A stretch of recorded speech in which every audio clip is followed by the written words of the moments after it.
দিলীপ ঘোষকে ছেড়ে দিন। আপনার আমার একটা চুলো বাঁকা করতে পারবেন না। যেদিন আপনাকে মমতার পুলিশ তুলে নিয়ে গিয়ে উল্টো করে টাঙিয়ে নেংটো করে পিটিয়েছিল, আরে বিজেপিকে গালাগালি দিয়ে এখনো আপনার সংসার চলছে। আজ একজন সবজান্তা গেঞ্জিওয়ালার গল্প আমি শোনাবো আপনাদের। শ্রী সন্ময় ব্যানার্জি, তিনি ভয়ঙ্কর একজন সাংবাদিক। তিনি কোনো খবর কাগজ চাকরি করতেন, খবর কাগজ প্যাকিং করতেন। তিনি এখন কার কাছ থেকে পয়সা নিয়ে এজেন্ডা বানান। ঠিক আছে, আপনার পেট চালাতে হবে, আপনি চালান। আপনি তো একজন অন্য দাস, আপনি বড় বড় কথা কি বলেন? আপনি যে চ্যানেল চালান না, তার জন্য আমেরিকা থেকে যে টাকা আসে না, যারা পাঠায় তারা আমার বন্ধু। আমিও তাদেরকে একদিন বলেছিলাম যে লোকটা রাষ্ট্রবাদী, একে সাহায্য করো। আজ আপনি সেই টাকায় পেঁপে ফুলে উঠে বিজেপিকে ধমকাচ্ছেন, আমার রাজ্য সভাপতির সম্বন্ধে যা না তা বলছেন। হ্যাঁ, দিলীপ ঘোষকে ছেড়ে দিন।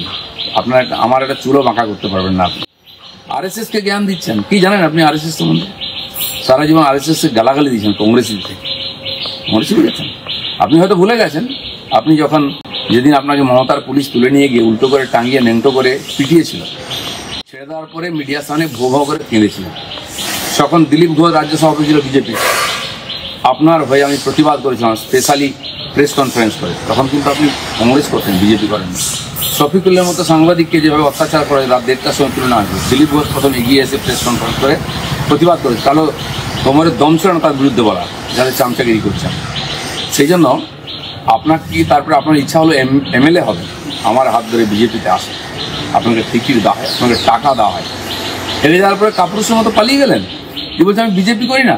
কিন্তু কদিন পরে আবার ধরাধরি করে কোঙ্কন রেলের চেয়ারম্যান হয়েছিলেন, 1 লাখ টাকা বেতন পেতেন। খালি এই জন্য উপঢৌকন আপনাদের দেওয়া হতো, আপনি না বিজেপিটা ছেড়ে চলে যান। আপনি এখন কি করেন? আপনি এজেন্ডা তৈরি করছেন, টাকা নিয়ে করুন না।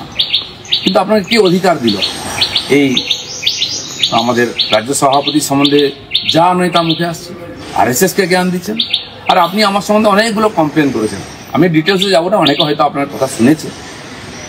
আমি আপনাকে চ্যালেঞ্জ করছি, 1 সপ্তাহের মধ্যে যা যা বলেছেন, কোন নেতার সঙ্গে সেটিং, কাকে ফোন করি, কি সুবিধা নিচ্ছি, একটা প্রমাণ দিন। তাহলে আপনি যা বলেন মেনে নেব। যদি না দিতে পারেন 1 সপ্তাহে, আপনার সঙ্গে কি করা হবে? চৌরাস্তায় দাঁড়িয়ে হাত জোড়ো করে সুকান্ত মজুমদার, RSS, দিলীপ ঘোষ এবং সাধারণ পাবলিককে যে ভুল বুঝিয়েছেন, তার জন্য ক্ষমা চাইবেন কি?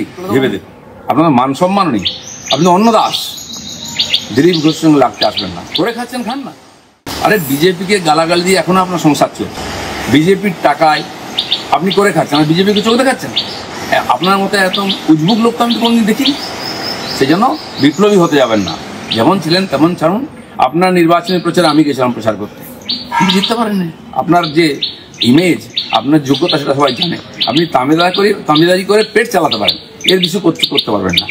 আর আমি যেটা বললাম, যে দম থাকে প্রমাণ দিন। দিলীপ ঘোষ কাউকে কোনোদিন একটা ফোন করেছে, কারো কাছ থেকে একটা সুবিধা নিয়েছে, কারো কাছ থেকে একটা সুপারিশ করেছে, তাহলে আপনি যা বলেছেন সব ঠিক মেনে নিচ্ছি, নাহলে কিন্তু সময় খারাপ আসছে।